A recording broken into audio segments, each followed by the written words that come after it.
예, 이항영의 뉴욕앤 서울입니다. 글로벌 증시 상황 점검하고 우리 시장 오늘 방향 출발하기 전에 전략들을 좀 세우겠습니다. MTN 이항영 전문위원 오셨습니다. 위원님 어서 오십시오. 안녕하세요.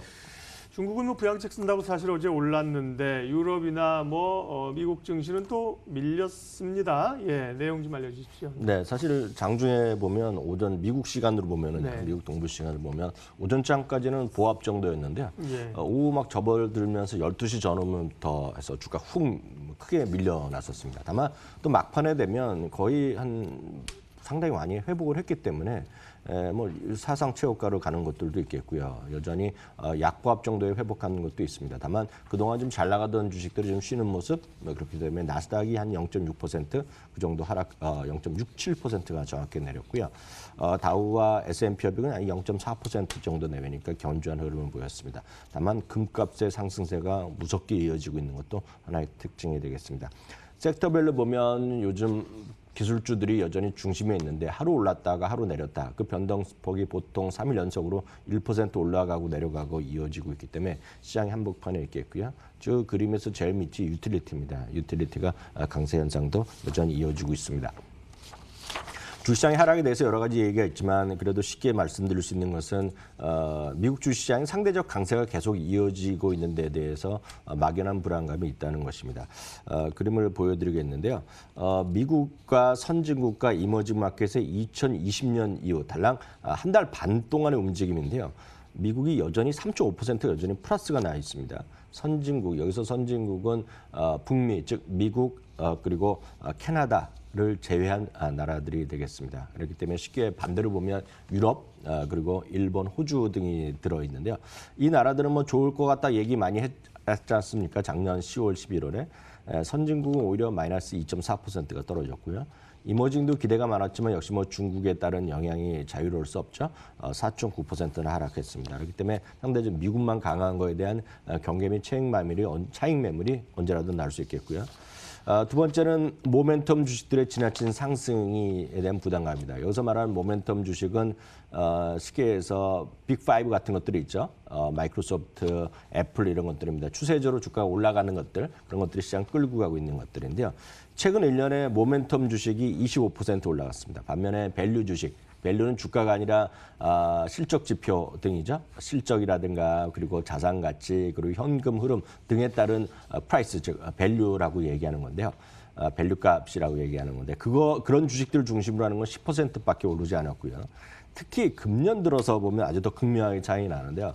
금년 들어서는 소위 모멘텀 주식들이 8.4%가 올라간 반면에 밸류 주식들은 하나도 오른 것이 없거든요. 이거에 따른 부담이 있겠고요. 역시 그 밖에는 역시 뻔한 얘기가 되겠지만 코로나19에 따른 확산에 따른 글로벌 미국 경기에 대한 부담감이 1분기에 분명히 있는 거죠. 이런 것들이 지금 4분기 지나가고 실적 발표 시전에 4분기는 상당히 실적이 좋았지만 1분기에는 실적 눈높이가 낮아지고 있다는 것들이 여전히 시장의 불안 요인이 되겠습니다. 그럼에도 불구하고 안전자산에 대한 선호, 그 안전자산이 미국의 어떤 핵심 자산이 되게 됐는데요. 첫 번째 여전히 금을 다시 오늘 3일 연속 보여드리고 있는데요. 역시 7년 만에 최고치를 가고 있고요. 우리나라도 이제 원달러 환율이 많이 올라서 걱정하시는 분 계시는데 이게 한국의 문제라기보다는 미국 달러가 전 세계적으로 강한 그런 기현상이 나타나고 있습니다. 지금 금값의 상승세가 이어지고 있다는 것도 특징이 되겠고요. 섹터별로 보면 유틸리티가 초강세 현상이 이어지고 있는 것도 하나의 반대되는 현상이다라고 이해하시면 되겠습니다. 사실 달러가 좀 약해져야 되고 달러가 약해질 걸 기대하면서 올해 이머징 시장 좀 기대하는 건데요. 달러가 여전히 강세입니다. 예. 특징주 보겠습니다. 테슬라, 버진 갤럭틱 이런 회사들이 관심을 끌었는데 버진 갤럭틱이라는 회사는 뭐 하는 회사입니까? 버진 갤럭틱은 이제 아시는 분이 계시겠지만 요즘 미국에서 가장 핫한 주식이죠. 그렇습니까? 예. 여러분 많이 혹시 예전에 해외 통신이나 이런 쪽에서 예. 가십기하게 보기보다는 그런 일이 있나? 저 누가 그런 데 가냐 했던 그런 여러분들 혹시 기억하시겠지만 우주 여행하는 회사가 있지 않습니까? 네네. 그게 이제 바로 영국의 억만장자인 리차드 브랜슨입니다. 아, 브랜슨 예, 회사군요. 리차드 네. 브랜슨이 아시다시피 버진 어트랜틱이라든가 비행기 회사도 갖고 있고 네네. 모바일 회사도 갖고 있고 예전에 레코드 가게로 레코드 해갖고 돈 번 사람인데요.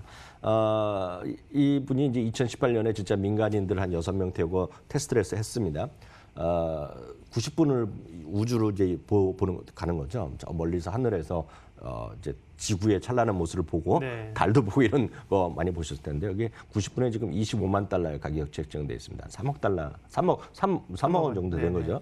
거기 보면 이제 저스틴 비버나 레이디 가가, 디카프리오 이런 사람들이 대해서 한 700~800명이 지금 예약돼 있다는 건데 그 이제 문제는 작년 10월에 상장을 했습니다. 이 회사가. 예. 그래서 혹시 뉴스 보신 분 계시겠지만 $10에 상장했는데 이게 그저께 $30도 넘고 이제 난리가 난 거거든요. 그게 이제 보면 실적이 뭐가 있겠습니까 이게요. 앞으로 가겠다는 거고 네. 엄청 꿈을 꾸는 건데 뭐 제가 다른 코너에도 말씀드렸지만 어찌됐건 중요한 거는 이게 이제 테슬라의 재미를 본 또 젊은 친구들이 여기 달려들어 있는 거죠 지금. 그래서 개인들이 테슬라에 이어서 이 주식을 엊그저께 보면 지금 상장 이후에 뭐 평균 거래량에 뭐 10만 배를 거래됐다. 엄청나게 거래가 쏟아지고 있는 겁니다. 어찌됐건 오늘 출발은 $48 출발해서 어제 대비 8.5% 올랐다가요. 장중에는 17.9%가 폭락했다가요. 결국은 마이너스 0.2% 올라왔거든요. 그러니까 이런 좀 변동성이 엄청나게 이어지고 있다는 것이 되겠고요. 테슬라도 마찬가지입니다. 오늘 한 5%까지 떨어졌다가 거의 보합 수준까지 마감됐습니다. 기타 특징들 보면 금 관련해서는 대표적인 회사가 뉴먼 코퍼레이션인데요. 오늘 사상 최고가로 급등한 거 어찌 보면 당연하겠죠. 미국은 소비가 좋다는 거 다들 아실 텐데요. 그럴 땐 베스트바이가 사상 최고가를 갔습니다. 코스트코도 여전히 사상 최고가를 간 것이 시장의 특징이 되겠네요. 우리는 유통주, 백화점, 뭐 할인점 다 안 좋은데 미국은 아주 결이 다릅니다. 우리랑 네. 유통주들이 잘 갑니다. 예. 특징주 가운데 국내 기업과 연관이 씻는 기업, 특징주 크로스는요? 이게 전세적인 하나의 흐름이 되겠는데요. 네. 약간 트렌드로 말씀드리면 요즘은 리모트 워크란 말이 미국에서 핫합니다. 예. 리모트란 게 떨어져 있다는 그렇죠. 리모트 컨트롤의 리모트고 워크는 일 아닙니까?